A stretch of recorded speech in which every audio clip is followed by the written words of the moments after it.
So we're ready for our first debate of the day, sponsored by Microsoft. Here now to introduce the moderator is Lisa Karstetter, Microsoft Senior Philanthropies Manager for Eastern Washington. Originally from Othello, Lisa has lived for the last 34 years in North Central Washington. Having previously worked for Yahoo and the Quincy Valley Chamber of Commerce, Lisa, thank you for being here and thank you for Microsoft's support.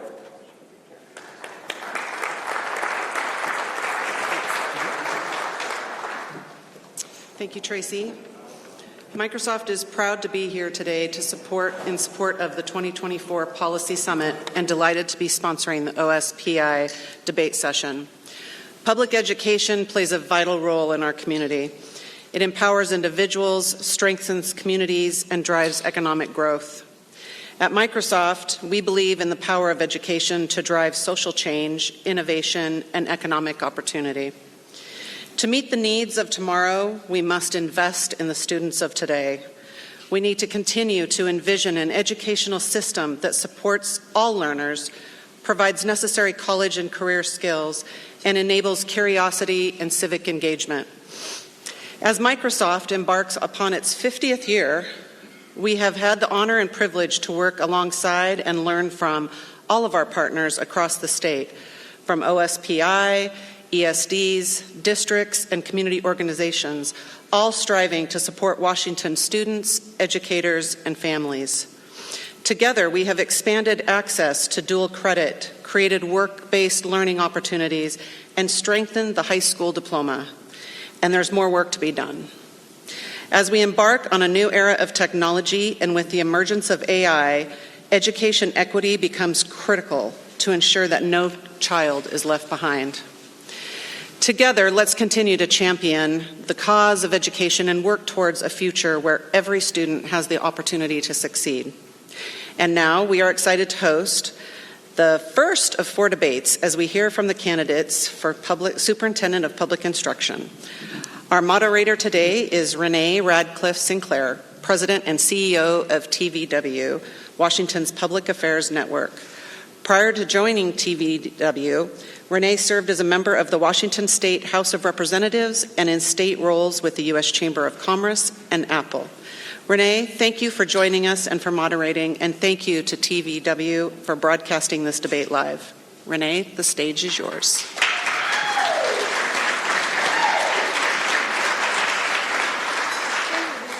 It is a delight to be here with you again today.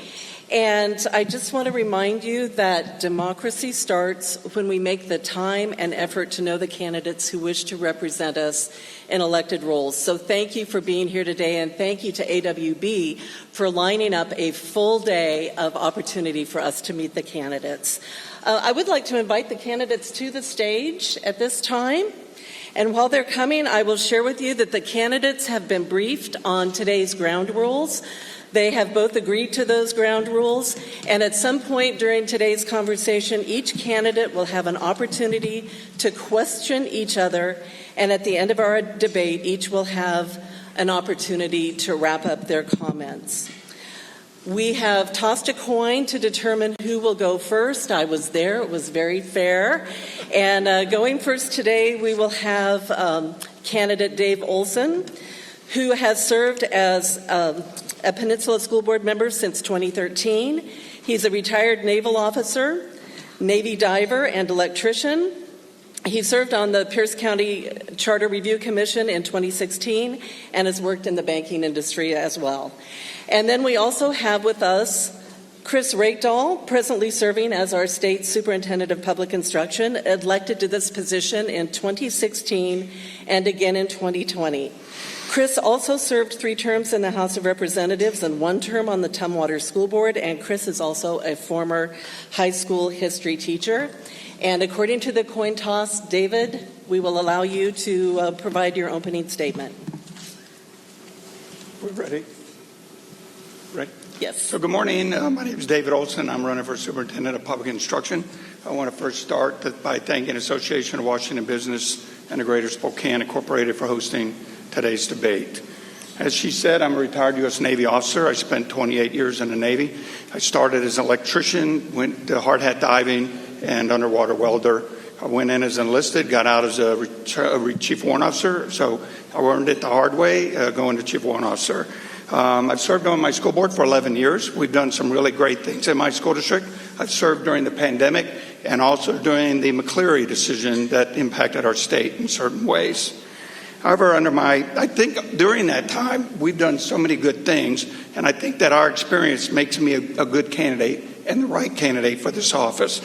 However, under my opponent's leadership, our students in the state are suffering. Less than 50% of the kids can read and write at grade level. Our achievement gap is widening, and absentee rates have doubled, all while state spending has increased for education. I look forward to talking to you more about today, about what I can do to improve those. Thanks, David. And Chris, your opening statement. Thank you. Good morning. Chris Rakedale, Superintendent of Public Schools for the State of Washington. Thank you to AWB, to TVW, who always does an amazing job, and to Microsoft. It's been great to be a partner with a lot of these folks for many, many years. I am the son of two people who only got through middle school. They didn't go to high school. I found my passion and my love in public school. Teachers who believed in me, educators who knew I could do more and I could escape the cycle of poverty. It was public education, and that's the opportunity for over 1 million kids today. It's why I serve. I became a teacher, first in my family to go straight to college. Go Cougs, WSU, what an Apple Cup. I am really proud of the work that we have done, just real fast. Best kindergarten readiness scores we have seen since we've been keeping track of this. We've got test scores in recovery. It's actually 70% of our students who are at grade level, 50% by 10th grader already taking college level coursework. Third of our middle schoolers taking high school math, 2/3 of our graduates already with college transcripts, record high grad rates, even with more math, science, English language arts being taken. I look forward to today. Thanks, Chris and David. So let's get to some tough questions, and the first one's a doozy. Washington has a very complicated funding strategy for K-12 education. If you could wave a magic wand to help the legislature untangle it, what would you do? I would challenge the legislature to establish a goal of making us at least average in the United States in funding. That's not on a per student basis because of our high cost of living here, but on a share of our economy. We're a very successful economy. Because of education, early learning, K-12, higher ed, and our capital inflows, this is one of the most successful states in the United States of America. We did it on the backs of public education. The rest of the country puts 3.6% of their economy back into their public schools. We only put 3.1% back in. We got really close in 2018 to closing that gap before the pandemic, but then we were asked at OSPI to rely on one-time federal money instead of ongoing state investment, and now we're slipping again. That 0.5% difference is $4 billion per fiscal year. That's the kind of funding level that Massachusetts has. They spend $4,000 more per student. You times that by our 1 million kids, we're talking about $4 billion. I would ask our legislature, as I just did with our budget request this week, to get us to at least the national average. Focus on the places with the largest gaps where districts are subsidizing state investment with local levies. That's special education to the tune of $700 million. That's transportation. That's inflation on basic costs. We call them maintenance, supplies, and operating costs. It's paying our lowest paid employees in our school districts a living wage to slow down the turnover there. And it's a massive investment in student mental health. We're a high-performing state. Only 2 states in the nation outperform us in reading on the common assessment we use, and only 7 states in the country outperform us in math. If we want to be the best, we have to invest like the best. Thank you. And David? Do I answer the same question? Yes. Would you like me to repeat it? Please. It's a little echoey. I couldn't hear it. Okay. So we're talking about Washington State's complicated budget structure, and if you could wave a magic wand to help the legislature untangle it, what would you advise? Well, I think state funding is definitely one of the most important things we need to do, especially special ed. When I travel the state, talk to teachers, they're saying their number one priority is student discipline, and then they need paraeducator support. In the classrooms, our teachers are absolutely overwhelmed.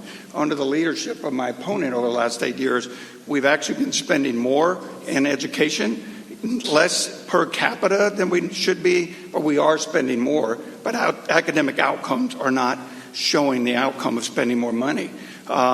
Special education funding absolutely needs to be fully funded by the state legislature. Transportation is broken. The way they fund transportation is hurting our districts across the state to be able to hire qualified bus drivers and pay them a good wage, also to fund for the gas and for maintenance. When I talk to superintendents around the state, they say that the top two things that are hurting them are transportation funding and special ed. If the state would just do its constitutional duty and fully fund those two things, special ed and transportation, they've told me that it would really help them a lot in getting out of the hole that we're in right now financially. Thank you. Chris, would you like to respond? Yeah, I like the question. David and I have agreed on a lot of these key investments. I think some of the difference is the courage to step forward and be honest about the fact that we don't just live in money. We either have to make hard choices with the budget we have, or we have to fix a tax code that, quite frankly, oppresses small business. It's a gross tax system. There's been little tweaks to it. But if you don't make profit, it's oppressive. If you're low income and you're basically putting your entire tax burden in sales tax, you're paying 3 or 4 times the rate of the very wealthy in our state. I support the capital gains tax. May not be popular in this room, may not be popular in other parts of the state. I believe we should keep it. It's funding $800 million in early learning in K-12. My opponent opposes that. So it's the same old sort of trickle down of spend more but tax less. Thank That's you. a broken budget system. Thank you.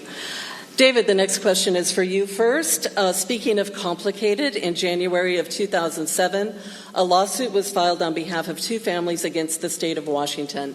That lawsuit came to be known as McCleary, and the Supreme Court ruled in favor of the plaintiffs, and after a number of years, the legislature came to some agreement on how to adjust the state's investments in K-12 education to try and make them more equitable. Since then, the funding disparities between school districts is not getting better. What is your solution?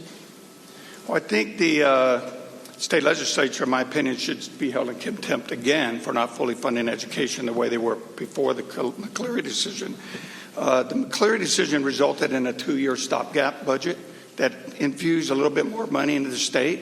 Unfortunately, school districts jumped on that money, and a year or 2 later, none of that money had actually made it into the classroom. I think that what we have to do is we have to revisit how the state education is funded. The current prototypical funding model is absolutely not working. When I talk to superintendents around the state, they've told me that during the McCleary decision, there was 4 individuals from the 4 pillars that met in secret to come up with that bill. The state superintendents, school boards, teachers were not consulted, or they did not get to collaborate on the outcome of the McCleary decision.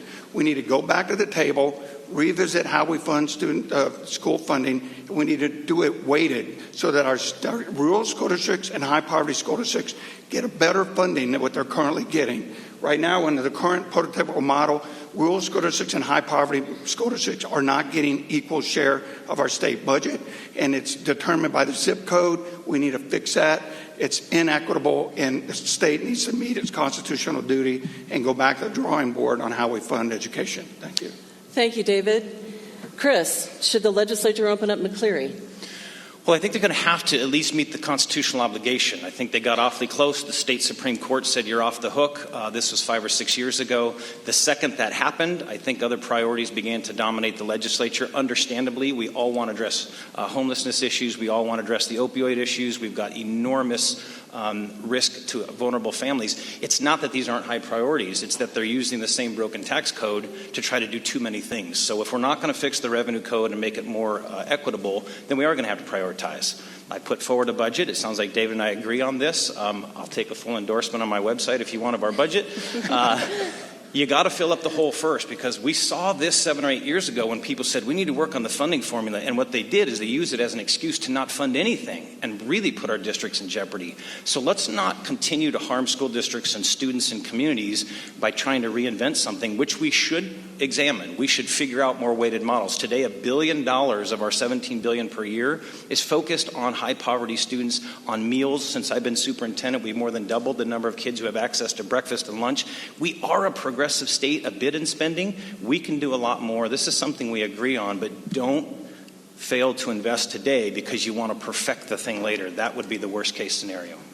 Thank you. And would you like to respond, David? Yeah, I would just, I agree that we do agree on the funding, but I would like to see my opponent be a stronger advocate over the last few years to get the state to meet that obligation. I do not believe that he has done enough. He's been more reactive than proactive, in my opinion.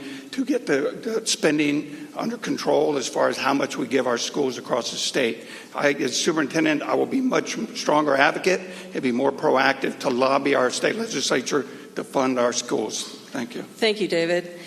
Chris, we keep reading about school district financial shortfalls and painful conversations about school closures.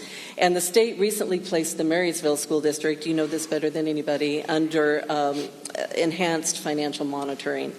How can we make sure this isn't going to start happening in other districts, and how can we avoid this in the future? Well, our school districts are local government entities. They have the constitutional and statutory responsibility to balance their budgets. There's 295 of them, plus we've got charter schools, plus we have 6 or 7 tribal compact schools.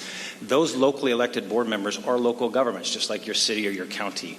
The role of OSPI is to do the monitoring work. So we put these districts on alert more than 2 years ago. Most of the districts who are in jeopardy have done a great job with locally elected boards managing the cuts that they need to while we advocate for the resources. We would not be in this position if special education was fully funded, transportation was fully funded.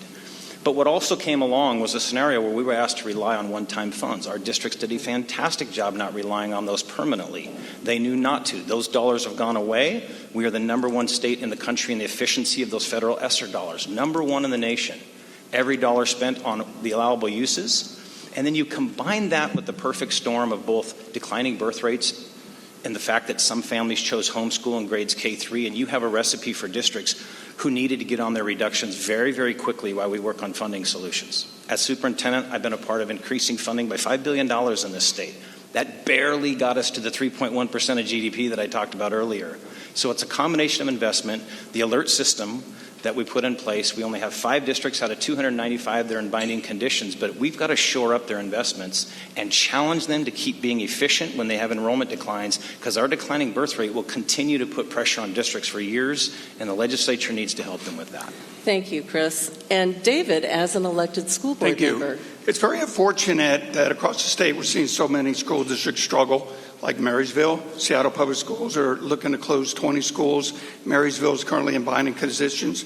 During that period of time, my school district did not face any financial situations. We manage our money well. I do not think OSPI under the current leadership is proactive enough in helping schools navigate their financial crisis that they're going through.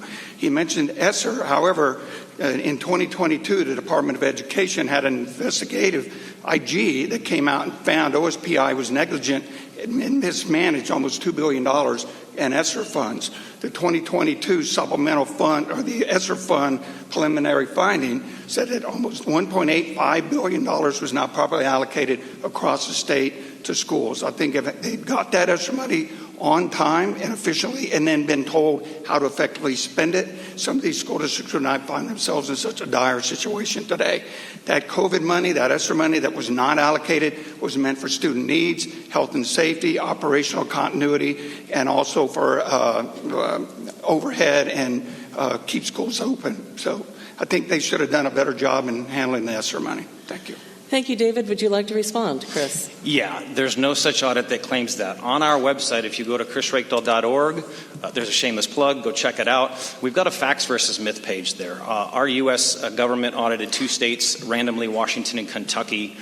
Kentucky had some pretty egregious spending, it sounds like. In Washington, their only finding was during the middle of the crisis, we didn't make school districts post their budgets to their websites fast enough. That was the claim. You didn't make them post their budgets fast enough so the public could see how they'd spend their emergency money. We immediately got on top of it. A couple of charter schools were the last ones to finish the work, but we got them there. In fact, they recognized that we were on it immediately. Thank you, and we've Chris. been efficient with the money. Thank you. Okay, let's stop talking about money and talk about something a little more fun, technology. And we are starting with Chris this time. What role should artificial intelligence, AI, play in today's classroom? It's going to play a very big role. I was the 3rd superintendent of the United States to issue comprehensive guidance. We've had 2 phases of that guidance ever since then. Technology's always been a part of a dynamic school system. It always has been. The reason your kids and grandkids aren't learning on the abacus is because the calculator came along. And people said, oh my God, the calculator is going to create mass cheating. We should never allow it. It was banned for years in schools. And then we went, really? This is part of learning. This is part of students engaging in a comprehensive economy that's both in the state of Washington, regionally, nationally, and globally. artificial intelligence has the incredible power of productivity, and it's the creation of knowledge. It's not a website that you go find something. It's something that you're allowed to create with. So we put guidance to our educators to shape the classroom. They're going to have to teach differently. They're going to have to grade and assess differently, because the 5-page paper that took you and I weeks to write, pouring through card catalogs and libraries, it literally gets done in 5 seconds. So it's not about producing the document anymore. Kids are not factory widgets. It's about producing the document with AI and then critically using class time to think through it and to redesign it and to shape it and to ask alternative questions. We're embracing AI in the state, along with student data privacy and all the framework. That guidance has gone to our districts. We have October meetings of regional teams all across the state. We are leading the nation already in AI in our schools, with caution on the privacy, but a full embrace of how it's going to transform business in the state of Washington. And if we want our businesses to be successful, all of our graduates are going to have to know how to use these tools as part of a learning strategy, not a one-off. Thank you. And David, what role should AI play in the classroom? Well, I think everybody knows AI isn't going away. So you either embrace it or you just reject it, and then you're going to fall behind. Our school district is a national leader in AI. Our CTO flies around the nation talking about our school district because we're so far ahead of the curve on AI. One of the things we're doing is we're training our teachers how to use it effectively, and we're working with our students to make sure that they're using it ethically so that they don't use it to cheat. They use it as a supplement to their education. Our school district is so far ahead in AI right now that we are going to be presenting at the annual WASDA conference in a couple months, because we are a leader in this subject. I'm really proud of the work that my school district has done, and I believe that school districts across the state need to have more support from OSPI to help them fund some of these new AI initiatives. Not every school can afford to bring in the technology like mine can, so we need to make sure that they get the supplemental funds from the state to help those, especially the rural school districts and the high poverty school districts. We need to make sure that it's equitable across the state, because all the kids are super smart. They just don't all have access to the technology like some higher net worth school districts have. Thank you. Thank you. Chris, would you like to respond? And if not, I've got kind of a quick follow-up. Go ahead. You follow up. Okay, so what I'll say is we're also doing something unlike any other state. We've got lots of districts, including David's, that has taken on cell phones in the classroom. It's a different issue. That's a behavioral question. Will kids focus in the classroom? And social media and phones can be a distraction. So statewide, we're approaching that now, but that's not enough. If students then go home and spend 6 hours on screens and not know the impact on them, it's not enough. So we're introducing AI as a learning tool. We're regulating the devices in classrooms, but we are also changing our learning standards to teach kids about the power and the risk of both social media in a comprehensive media literacy way. We are the only state doing that aggressively at this point. That was my follow-up. Oh. Thank you. David, talk a little bit about your strategy for cell phones in the classroom, and given that we are using technology more and more, how will you manage that? Yeah. One of the things that we've seen nationally, and if you've read the book, The Anxious Generation by Jonathan Haidt, you can see the amount of mental health damage that cell phones and social media cause into our youth, especially young girls in middle school. They're getting body shamed, social media bullying, young boys are on porn, all the kind of things that you would not want their kids to be. This student discipline is the number one issue in the state for the teachers that I'm talking to, and a lot of it has to do with cell phones. So we realized this in my school district about 2 years ago and started having a conversation around it. So last year, our school district was one of the first in the state, the largest in the state, to restrict cell phones in the classroom and to ban social media at the router. So our kids could have them on mute, because parents wanted to be able to know where their kids were, but they did not have access to social media even on their student-issued digital devices. And my school district, one of the leaders in the state on this, we saw improved academic scores. Our mental health improved dramatically per parents. Student discipline issues are down. And it's sort of funny that over the last 6 months I've been on the campaign trail bragging about how good our school district is doing on this. And 2 weeks ago, my opponent just came out with guidance on cell phone policy for the state. So I'm a proactive candidate, proactive leader. And I said before, I believe my opponent is more of a reactionary, and I believe it was more of a political stunt than a real desire to improve social media use in the schools. Thanks. Thank you. And Chris, would you like to expound on your cell phone policy? Yeah. When you're the superintendent of the state of Washington, you have a responsibility to your districts, and you've got a lot of legal risk when you go out and get a little aggressive. I think that's another ringing endorsement of local control. David talks a lot about how OSPI doesn't allow enough local control, but his district was able to manage all of his ESSER money. He was able to put in a cell phone policy. This is the delicate balance of state expectations and state learning standards, which we control at OSPI, versus the allocation of funds, which the legislature controls. And then it's local boards that make these hard decisions. So again, I want to shape the comprehensive nature of this. You are living in a state right now that has issued advanced guidance on addressing behavior in classrooms. We've given a framework for school districts to address now cell phone policy. Many of them are already out ahead of us, given local control, and that's great. We're learning from them.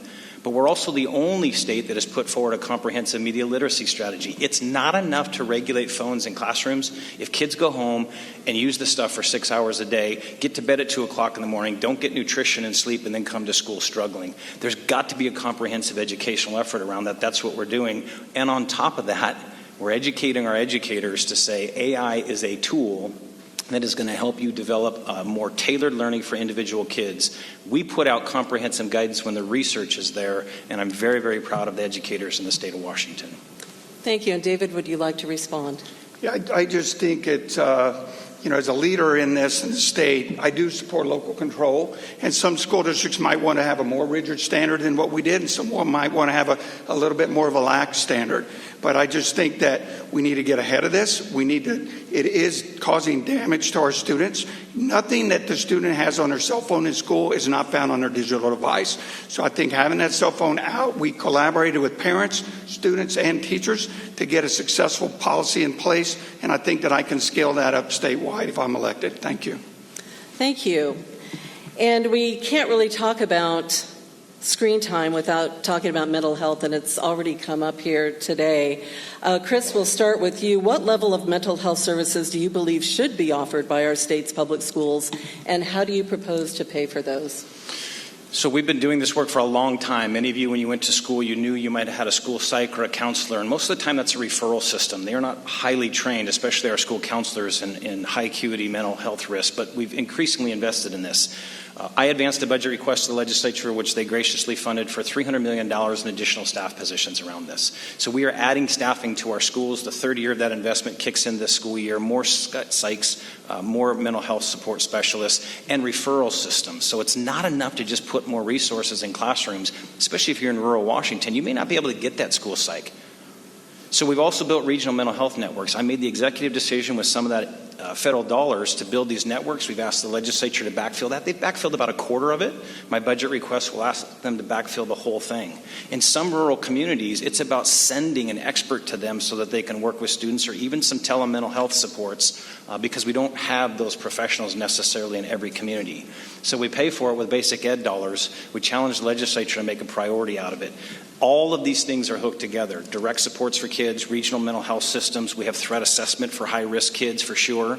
We have seen mental health improve over the last 4 years. We survey students. They tell us this every 2 years. And the suicide rate, one is too many. I want to be super clear. But the suicide rate in the state of Washington has declined since I've been superintendent. It's down 25% from when I started. We are getting to our kids, but I don't want to just react to it. I want to get on the front end of it, thus the learning guidance and the learning standards around social media. Thank you. David, what should the schools be providing in regard to mental health, and how are we going to pay for it? Well, according to the Mental Health Institute, Washington State students rank number 49th in the nation as far as student suicide ideology. You want to be number one. We're almost at the very bottom about the number of students in our schools that are considering suicide. That's absolutely horrible. The state funding model that we currently have for my school district of 9,000 students only funds 0.8 FTE. That's less than one full psych in my entire school district, and we hire 13. So the state does not fund enough money for our schools to really hire psychs for the right. So we hire 12, and we pay them out of our levy.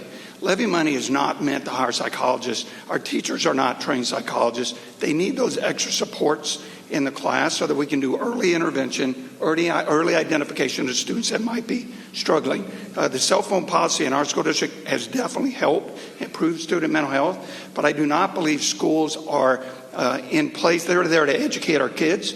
We also have a group in our school district called Crossroads. They help students that are struggling with alcohol and drug abuse, but that's a third-party vendor that we have to pull in to do that. And so I'd like to see the state, prototypical funding, fully fund psychologists for the schools so that we don't have to use levy dollars to pay for them. Thank you, David. Thank you. And would you like to respond? Yeah, David didn't exactly answer the question and how to pay for it, and this is where we always have these conflicts. I'm standing in front of a group of business leaders, and it's hard to tell you this, but I've said it before and I'll say it again. You actually have to change the tax code, otherwise we're going to chase our tail. Putting another $40 or $50 million into student mental health will come out of something else that's essential for kids. So again, he doesn't support the capital gains tax, he doesn't support progressive revenue, says we have enough money. That's the old trickle-down logic that's hurt our state. We should not overtax, but we can lean into this question of helping our regressive tax code. And we're not 49th in student mental health. We actually collect data, unlike some states, so we have a high rate of identification, and we're 10th in the nation in the actual resources available to kids. I want to be number one. You need revenue to do it. I support new revenue. Thank you, Chris. And we have come to that magical moment in today's conversation where you get to ask each other questions. And David, we're going to start with you. What do you want to ask Chris? Oh, okay. So, Chris, on August 16, 2024, a couple weeks ago, your office issued Bulletin 5524 addressing the surge in antisocial and disruptive student behavior, something our educators have been raising concerns about since before COVID. It mentions emergency rules for student discipline and refers to best practices. Can you explain what these best practices are and how they actually work to improve student behavior and improve student learning? Yeah, there was a law passed about 7 or 8 years ago that was attempting to address student discipline and behavior in the state of Washington. I think it's a decent law. I think our organization was well underway in rulemaking when I got there, and I take total responsibility for not being aggressive about the review of those rules. When they went into place, they created a massive bureaucracy. When you and I were in school and we talked too much, a teacher said to us, "Hey, pipe down." And if we kept doing it, they'd say, "Please step out in the hallway right now." They'd give students an assignment to get them busy. The teacher would go out in the classroom. They'd address the behavior. It was a developmental process that trained educators know how to do. But the new law and the new rules basically said every time a student is dismissed, even for a minute or two, you had to start this huge bureaucratic process, notify the principal, send the kid down there, begin a parent engagement process. We want parents very involved. We want to reduce suspensions and expulsions, which we have. But you've got to allow educators to educate. So our new rules empower educators in the classroom to address student discipline on the spot without creating this paperwork nightmare and this bureaucracy. There's definitely thresholds when a student is perpetually removed, where families are engaged so that we can get a learning plan for that kid. And there are times when students need to be removed on a longer term basis. Safety is always a number one issue. We've always been able to remove kids for safety, but we were starting a massive and expensive bureaucratic system with the slightest removal of a kid. And if a teacher can't build a relationship with a student and immediately goes to a referral system, well, that's the school to prison pipeline. We actually want relationship building in classrooms. That's what the rule does. Thank you. David, would you like to respond? Yeah, like I said, student discipline is one of the things that teachers tell me that is most impacting their classroom. We have teachers now or policies in place across the state where a teacher can call the principal and ask for a 10-minute mental health break to step out of the class because students are being so disruptive. That's not fair to the teacher. It's not fair to the students. It's certainly not fair to the parents of those students. I think that when I was on my way over here yesterday, I called a few teachers that I know around the state and asked them about the new mental health policy that or student discipline policy that was put in place. I was told it's mostly just rephrasing some things, changing the terminology, but it didn't really do much to move the needle on helping teachers discipline students in the classroom. I think most of you remember when we were kids, when we got in trouble in school, they called our parents and they'd send us home. And I know it was a dad with a cop for a dad. I got worse when I got home than I got in school. But I think that we need to give the teachers more resources to remove the disciplined student, the troubled student out of the class. Whenever we're bringing all these students into Gen Ed, the state has moved to this inclusion policy where they want all the students, IEP, special needs, discipline, all in Gen Ed, and we don't have enough paraeducator support in the classroom to help the teachers with those troubled students. I think we can do better there. Thank you. Thank you. And Chris, what's your question for David? Another ringing endorsement of my $500 million request for paraeducator support, so thank you, David. My question is this, David. You and I have very different experiences. I thank you for your military service, 28 years in the Navy.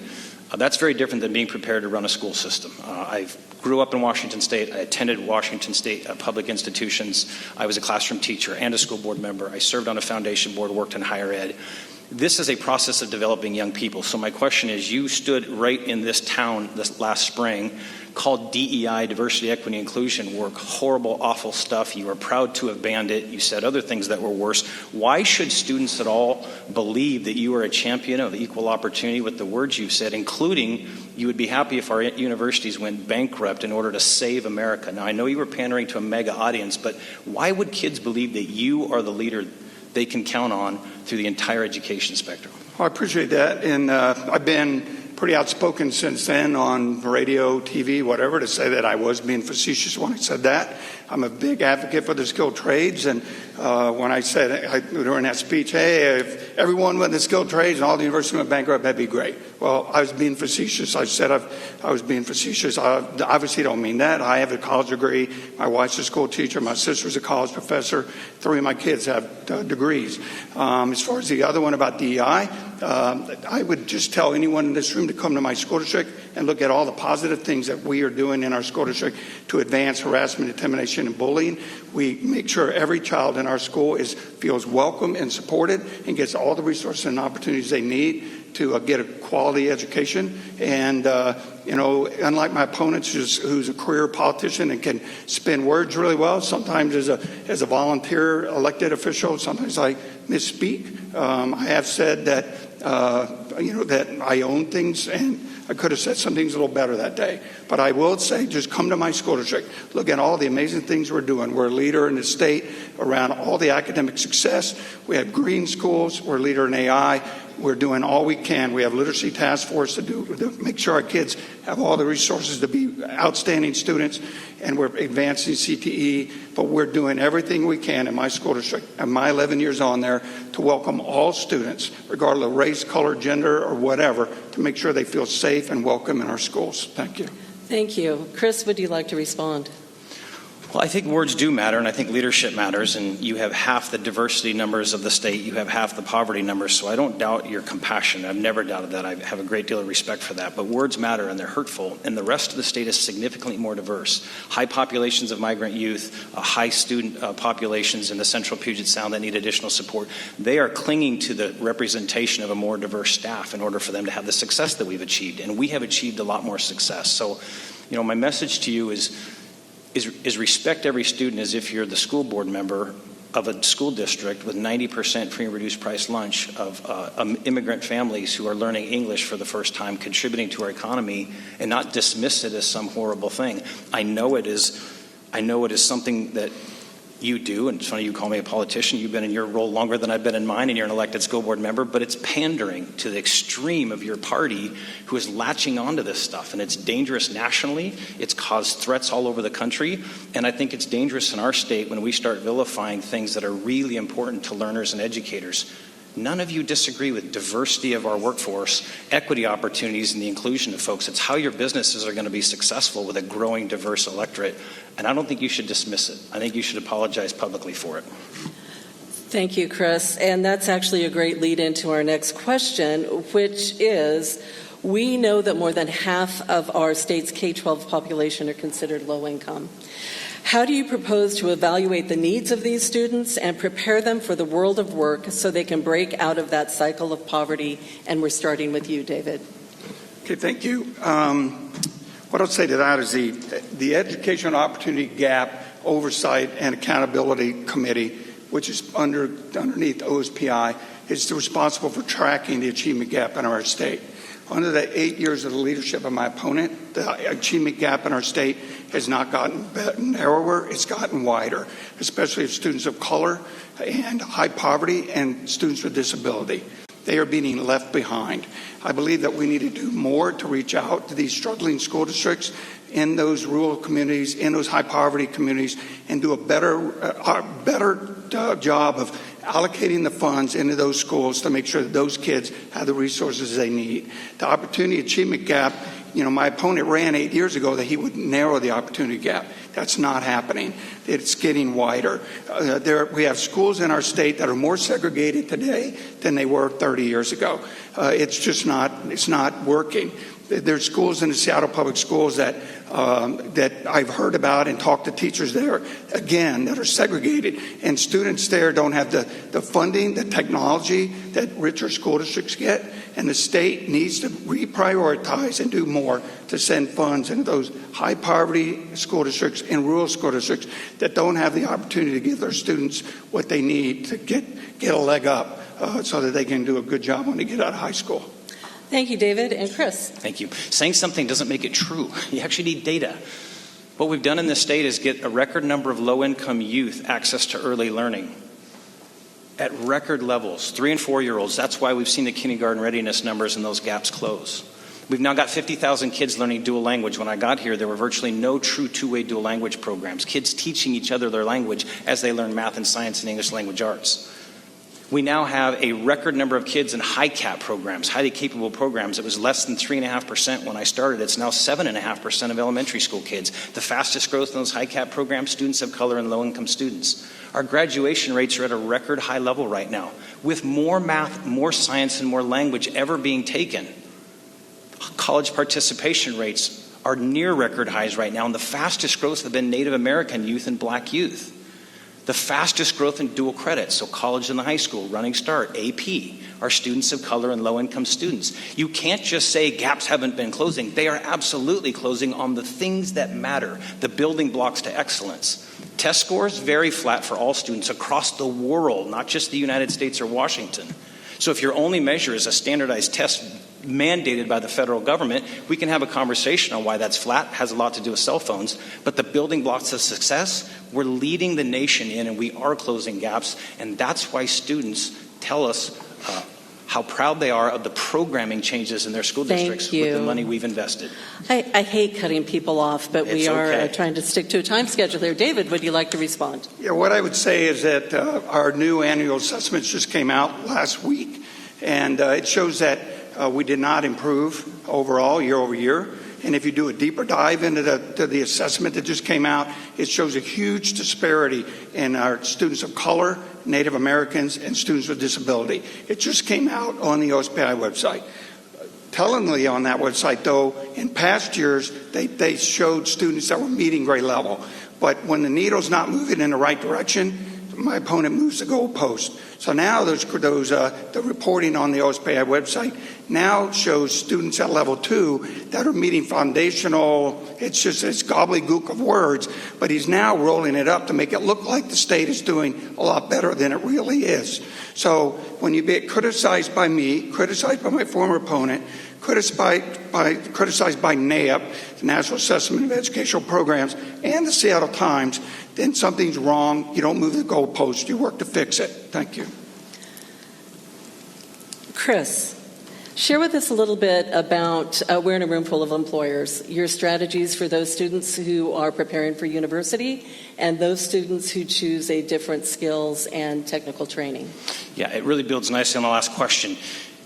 Our test data has been absolutely misrepresented. A 3 and a 4 on our 1 through 4 scale means you are achieving college and university admissions readiness. And when you go to that university, go Cougs, go Dogs, go Eagles, go name it, you won't need a below 100 level course. That's what a 3 and a 4 means. But a 2 on that assessment has always meant grade level. And the misinformation is meant to make people afraid, to make them angry and make them frustrated because he wants to sell you on more privatization. This is a very serious threat in our state. As Louisiana, Arkansas, Mississippi, they've all fallen to that. And their scores are plummeting. Their performance is awful. So we do this because we have 70 to 80% of our students achieving grade level standard, and about half of them are prepared by 10th grade to go on to a college or university. But 70% of our jobs will need less than a bachelor's degree and more than a high school diploma. This is the work I did at the Community Technical College System as the son of 2 people with a middle school education who learned the trades to survive. This is my heart and my passion. This is what I came in to do. When I started, only 38% of kids were graduating with 2 or more career and tech ed courses. Today, it's 52% of kids. Dual credit, so Running Start, college and the high school, AP at record high levels. 2/3 of our kids now start college transcripts while they're with us and we pay for it. Through our advocacy, we've gotten rid of all the fees in college and the high school. My budget proposal now gets rid of all the fees for Running Start for kids. We have been a national leader in this, recognized nationally, because you need employees at every single level who are critical thinkers, and it doesn't mean every single kid goes to a university, but he keeps abusing the test scores to tell you that that's the goal, and somehow we're failing other kids. Thank you. David. Yeah, I certainly don't use any of my words for fear-mongering. I just look at the data that's on our own website and look at the data on the National Assessment of Educational Programs that shows us number 27 in the nation. My opponent says we're number 2, and for the last couple of months I've been saying, where is he pulling the rabbit out of that hat? Because the data is not showing that we're number 2 in the nation, we're number 27. That's just not true. There are some pockets of schools in our state that are doing very well, but we are not doing enough early intervention and early identification for students that are struggling, especially like with learning disabilities around with dyslexia. We're not doing enough with our inner city youth, our students of color, our Native American students with disability, to do early intervention so that we can get them the assistance they need as early as possible. And I just disagree that you have to have some form of assessment so that you can evaluate a student. And when he talks about higher graduation levels, when I travel the state, I talk to parents that say that their student can literally put their name on a test, not answer a single question, and they get a C. That's called grade inflation. When students are graduating with inflated grades and can't pass a basic math or read and write at grade level, they're being sent out in the world to go work for you, not prepared, and then you have to do remedial education. It's not working. We can do better. Thank you. And Chris, your follow-up. We've challenged you to tell us where this magical school district is that just hands out grades, and you continue to not have that. So it's good rhetoric. It's just not true. Let's go back to our 1, 2, 3, 4 grading scale. A 2, which he wants to call a failing student, can't read. Those 2s are going to college, not just technical schools, but universities and colleges, 50% of them within a year of graduating from high school. And 60 to 70% of them are persisting from year 1 to year 2. That's right at the national average. Under students who got a 2, which he continues to call failing because he doesn't understand the data. NAEP tells us how many states are statistically outperforming us. It is only 2 in reading and only 7 in math. We've got work to do. But we are a damn high-performing state with a less than well-performing funding system, and it's disrespectful to educators to constantly pound on our system and vilify this so that you can justify more school privatization. Thank you. And I struggled about whether or not to bring this up, but I decided to do it. Both of our state's candidates for governor have expressed an interest in amending our state constitution to make the role of the superintendent of public instruction an appointed position in the governor's cabinet as opposed to an elected position, which means this could be one of the very last debates for this office. So, David, we'll start with you. How do you feel about that, and why? Well, I disagree with it being an appointed position. And I've been traveling the state, and I've never uttered a word against a teacher. Our teachers are doing amazing work in our state, but they're extremely overwhelmed. And they tell me about it all the time when I'm around the state. They come up to me and tell me how much they do not feel supported by this current superintendent. And we can do better. I will be doing better. But I think that when parents feel that their children are not getting the education they need, if they don't feel they have the support and trust in public education, if small business owners and small business communities don't feel that we are doing effective workforce management to get them out and trained in the community, I think that the citizens should be able to vote in a new superintendent of school, not have it be a partisan position by the governor.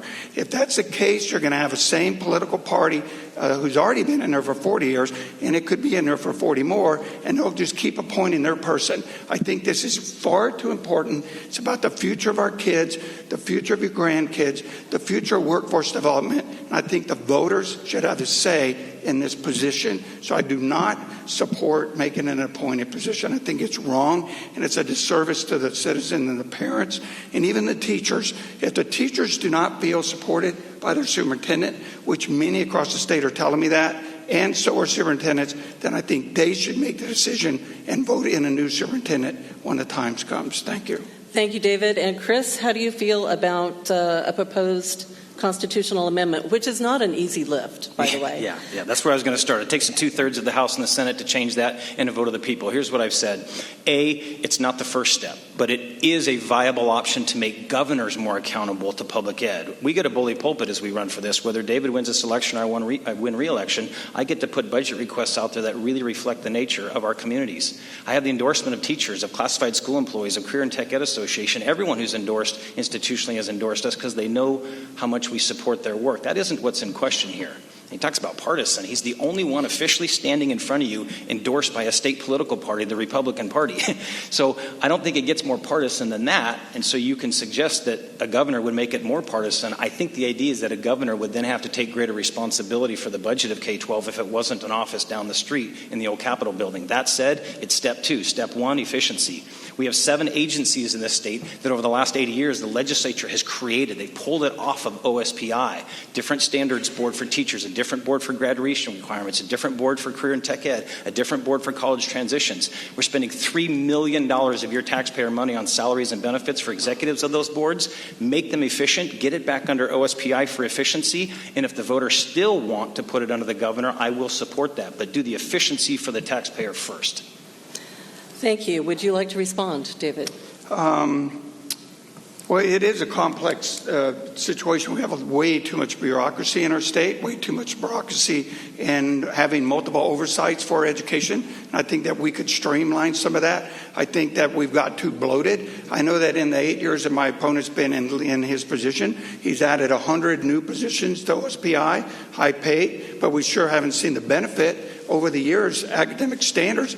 5 years ago, 1 in 4 students was at level 1, at the lowest standard of a reading. Today, 1 in 3. In math, it's worse. So over 250,000 students in our school district out of 1 million are at the lowest level under his 8 years of leadership.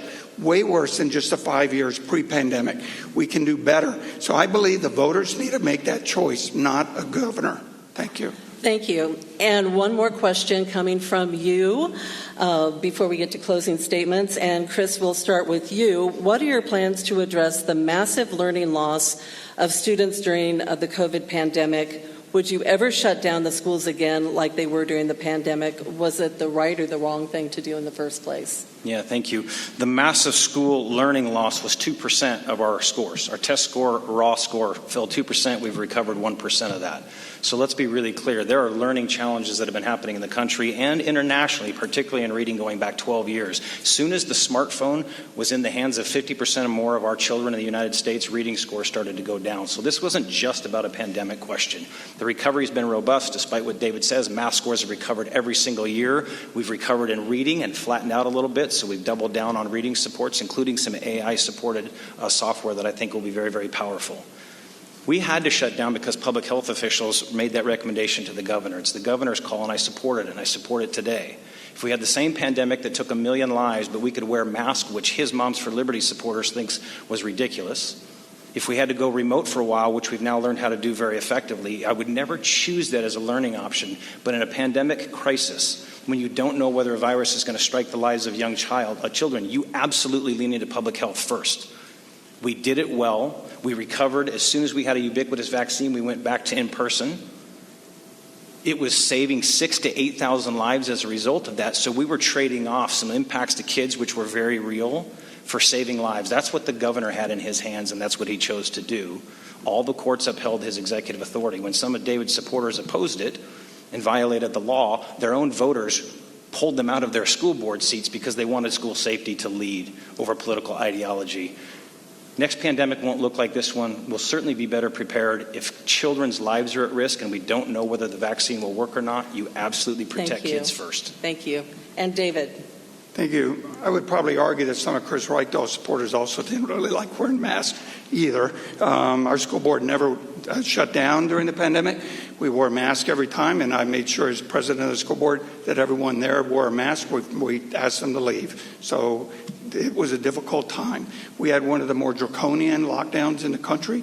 We were one of the last to reopen our schools, where other states were starting to reopen when it was proven that students, young children, weren't as likely to get COVID as older people would. My school district, I'm proud to say, we had students, our special needs, our most vulnerable students, in class on day one when first COVID came out.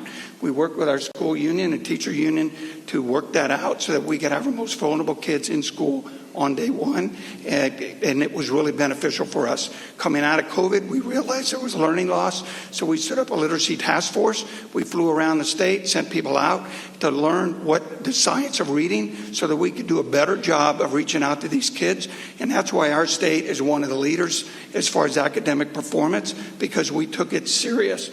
And I personally don't, to say would we ever shut down again, I hope that will never happen again, but I can't look forward 30 years into the future and predict what might happen. Thanks. Thank you, David. And Chris, would you like to respond? Well, again, it's a lot of federal ESSER dollars that was used for the learning recovery. So again, congratulations to our district for being so efficient with using those dollars.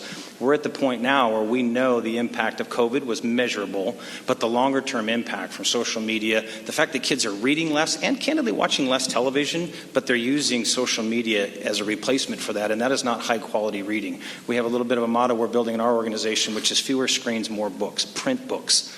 That's why we have to get our legislature to invest again, as if we were going to be the best performing state. You got to invest like that. Don't rely on one-time federal money. Thank you. And now we are ready for our closing statements. David, you will go first. Oh, I went first. Okay.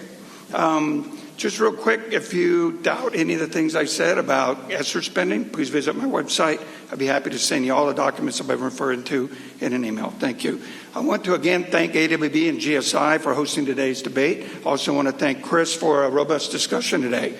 When a football team, I made this analogy, when a pro football team is losing 8 years in a row, they probably are going to fire the coach. And that's what's been happening in our state public education. Although he talks good, talks in circles, if you look at the data, we are going down, down, down. We are not number 2 or number 27.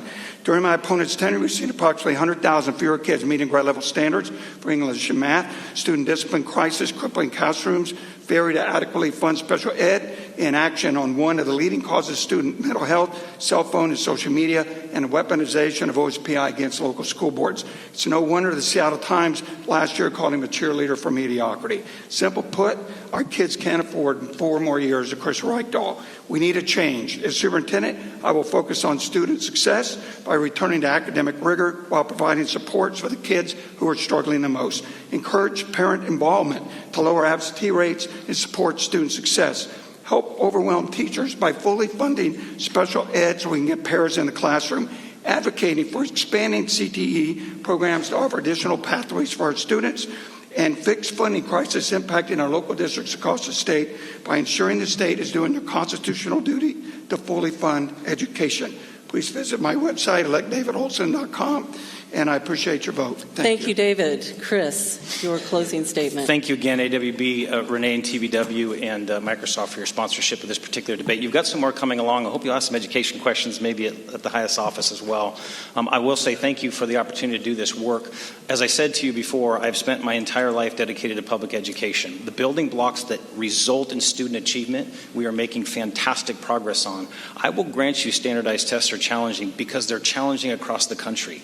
But our relative to performance to other states has us improving against those other states right now. And I like his analogy. You do fire a coach if it's not going well, but the league doesn't fire the general manager. I'm the general manager in my current role, and that's the one he's seeking for the league. And I have 295 franchises out there called school districts. Under his school district that has half the poverty and half the students of color, 64% of his kids are performing at what he considers standard in 3rd grade math, and it's down to 44% by 10th grade math in one of the wealthiest school districts. So either you acknowledge the math test is trying to drive every kid to calculus and we should rethink it, or you have to consider the coaches in his position right now who have led one of the wealthiest school districts to lower performance. You can't have it both ways. So let's get beyond the idea that test scores define children. Kindergarten readiness, nutrition access, dual language, third grade reading, middle school challenge, high cap programs, dual credit opportunities. These are the building blocks to success. This is why we were just ranked number 4 in the nation education performance, number 2 ranking in the national for our educators. And the Seattle Times endorsed my campaign given what they know about the ideology that backs his real intentions. Thank you for having us today. Thank you. And can we thank both of these candidates for having the courage to stand for public office?